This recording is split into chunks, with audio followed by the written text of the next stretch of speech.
राधे राधे राधे। ये महाराज जी आपको लोग समित पाणी क्यों कहते हैं? क्योंकि हमेशा हम संविधा हाथ में लेकर चलते हैं। ये क्या संविधा इस समय भी है आपके पास में? सारी संविधाएं हमारे पास जरा बताइए महाराज जी, कौन कौन सी है, उधर से बताइए। ये 9 ग्रह की संविधाएं हैं हमारे पास। हाँ, एक एक करके बताइए। दोरवा हमने अपने हाथ में ले रखा है जी। एक कुश है। हाँ ये शनि है। हाँ। ये अपामार्ग है। ये गूलर की लकड़ी है। ये अर्क की लकड़ी है जिसे मदार कहते हैं। ये पीपल की लकड़ी है। और यहाँ पर कुछ संधाएं जो ये है खैर की लकड़ी है। अच्छा, ये तो 9 ग्रह की ये समित पाणी जी महाराज, ये लोग बाजार से भी जो लाते हैं संविधाएं लकड़ी, तो क्या उसमें शुद्धता नहीं होती है? इसलिए बाजार में एक ही तरह की लकड़ी पैक करके दे देते हैं, उसमें अलग अलग चिप लगा देते हैं, ये फला की लकड़ी है। लेकिन अच्छा। वो लकड़ी असल में इन 9 संधाओं में से कोई नहीं होती है। इसीलिए यज्ञ जो है शुद्ध रूप से विधिवत नहीं हो पाती है। नहीं हो पाता है। तो आप साथ लेकर चलते हैं। तो ये सब शुद्ध हम अपने गांव से इकट्ठा करते हैं और साथ में लेकर चलते हैं। किसी भी यज्ञ के समापन पर जी 9 ग्रह का हवन होना अति आवश्यक है, तभी यज्ञ पूर्ण होता है। तो महाराज जी, आप इस समय वृंदावन में हैं और एक श्रीमद् भागवत कथा के आयोजन में आपकी जो है बहुत ही अहम भूमिका है और शुद्ध वैदिक मंत्रोच्चारण के लिए आप जाने जाते हैं। समिधा साथ लेकर, अर्थात यज्ञ की लकड़ी साथ लेकर चलते हैं, इसलिए आपको लोग समित पाणी के नाम से जानते हैं। तो क्या ये जो समिधा लेकर चलते हैं, इसके बदले में कुछ दक्षिणा वगैरह लेते हैं आपकी? नहीं, ये आपका जन कल्याण के लिए है? ये सब जन कल्याण के लिए है। ये सब हमें फ्री में मिल जाता है, खाली मेहनत करना पड़ता है और ले आते हैं, सबका काम पूरा हो जाता है और कल्याण हो जाता है। तो आप अवध क्षेत्र के रहने वाले हैं और वहाँ से 400-500 किलोमीटर की दूरी पर आप यहाँ यज्ञ करा रहे हैं। वहाँ से अपने पर्सनल व्यक्तिगत सामान के साथ में यज्ञ की लकड़ी तक साथ लेकर लाए हैं, तो आपको परेशानी नहीं होती इससे? कोई परेशानी नहीं, ये तो जन सेवा है जी। तो जन सेवा के लिए तो जीवन है ही।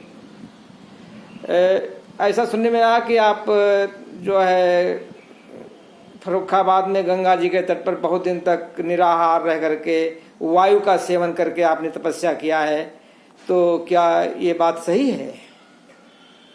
रात को भोजन करते थे। अच्छा। दिन को निराहार रहते थे जी। फर्रुखाबाद में फतेहगढ़ कैंट जो है, कैंट के अंदर रानी जी का मंदिर बनाया हुआ है, शिव जी का मंदिर है जी।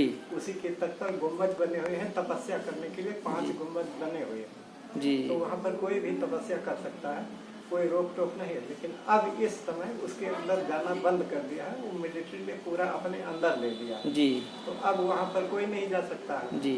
लेकिन जब हम करते थे तब पूरा आने जाने का छूट था और तब आराम से बैठ करके वहीं तपस्या करते थे। गंगा जी बिल्कुल पास में ही बैठती जी जी। हाँ।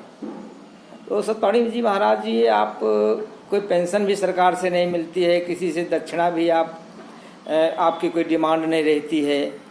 अपने घर थोड़ी बहुत खेती है तो वही बटाई पर दे दिया है, अपना खर्चा उसी से चल जाता है। तो ये सब आप जो यज्ञ कराते हैं और पूजन कराते हैं और पाठ करते हैं, जैसे सतचंडी पाठ, शास्त्र चंडी तक पाठ किया आपने, और बड़े बड़े अनुष्ठान कराते हैं लोगों के यहाँ, तो ये इसमें आपका कोई डिमांड नहीं, कोई वो नहीं? नहीं, कोई, केवल जन कल्याण।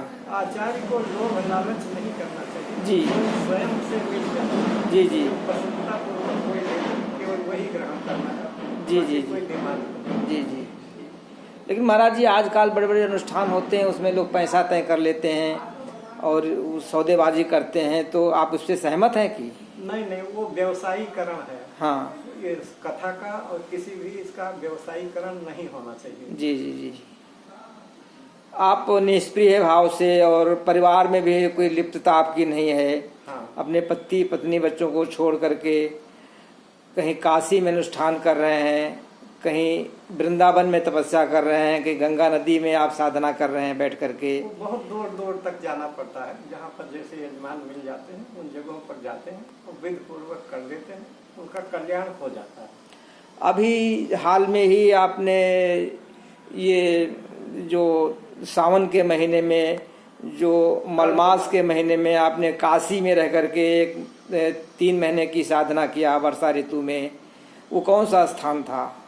वो सूल टंकेश्वर महादेव जी का मंदिर है। हाँ। वहाँ गंगा का तट है। हाँ। गौशाला है। हाँ। एक आश्रम है। हाँ। और शिव जी का विग्रह है। काशी वहीं से शुरू होती है, बड़ा सुरम्य स्थान है, साधना योग्य स्थल ही वही है। तो आप अपने बैग में केवल अपना एक वस्त्र लेकर साथ में चलते हैं और ये समिधा की लकड़ियाँ रहती हैं, बाकी आपके भोजन पानी की व्यवस्था कौन करता है, कैसे होती है? भोजन पानी की व्यवस्था ऐसा है कि भगवान सब जगह पर सारी सेवाएं उपलब्ध करा देते हैं। ऐसे लोग मिल जाते हैं, सज्जन लोग मिल जाते हैं, जी सब जी, जगह सब चीजें जो हमको अति आवश्यक है वो मिल जाता है। जी जी जी। अभी लखनऊ में आपने एक जगह जो है पूजन कराया और नवग्रह पूजन कराया विधिवत और वैदिक मंत्रोच्चारण के साथ में, तो उनके यहाँ जो है प्रत्यक्ष चमत्कार ये हुआ कि उनके छत पर जो गमले लगे थे उसमें 2 तरह के पुष्प खिले। वो सब भगवत कृपा है, भगवान कोई भी चमत्कार कर सकते हैं, मेरा कोई चमत्कार नहीं है। अब तक कितने लोगों का कल्याण हो चुका होगा आपके हवन पूजन से, मंत्रोच्चारण से? 1000 से कम तो नहीं, 1000 से ऊपर ही लोग हो गए। आगे आपके मानवता के कल्याण के लिए आपका क्या मिशन है?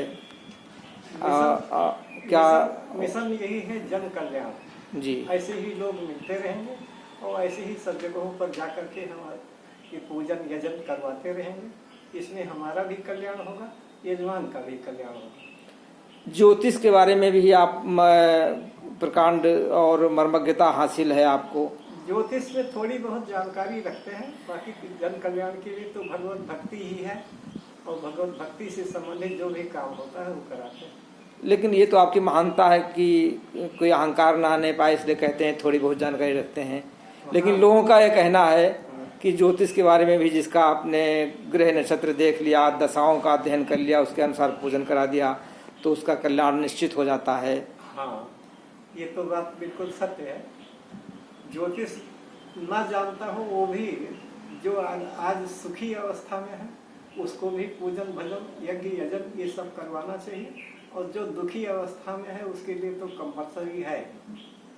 ये इस समय मैं आपका इंटरव्यू ले रहा हूँ इसके सोशल मीडिया के माध्यम से, तो लेकिन इसका ये मेरा उद्देश्य आपका प्रचार प्रसार करना नहीं है कि प्रचार प्रसार हो जाए, लोग अगर दक्षिणा चढ़ाएं, ऐसा उद्देश्य नहीं है। नहीं। ये केवल मेरा ये आपके प्रति जो श्रद्धा है, जो कहते हैं कि आप छुपे रुस्तम में हैं, तो अधिक से अधिक लोगों का कल्याण हो। हाँ। और आपकी विद्या का, आपके ज्ञान का, आपकी तपस्या का, आपके शुद्ध वैदिक मंत्रोच्चारण का लोगों को लाभ मिले। आज लोग दुखी हैं, दैहिक भौतिक तापों से त्रस्त हैं, तमाम प्राय समस्याएं हैं, लोगों को निजात मिले। तो ये आपका जो यज्ञ अभियान जो चल रहा है, तो क्या इसको माना जाए कि ये एक चिकित्सा है, ये वैदिक चिकित्सा के रूप में इसको माना जाए? बिल्कुल, ये चिकित्सा तो है जी।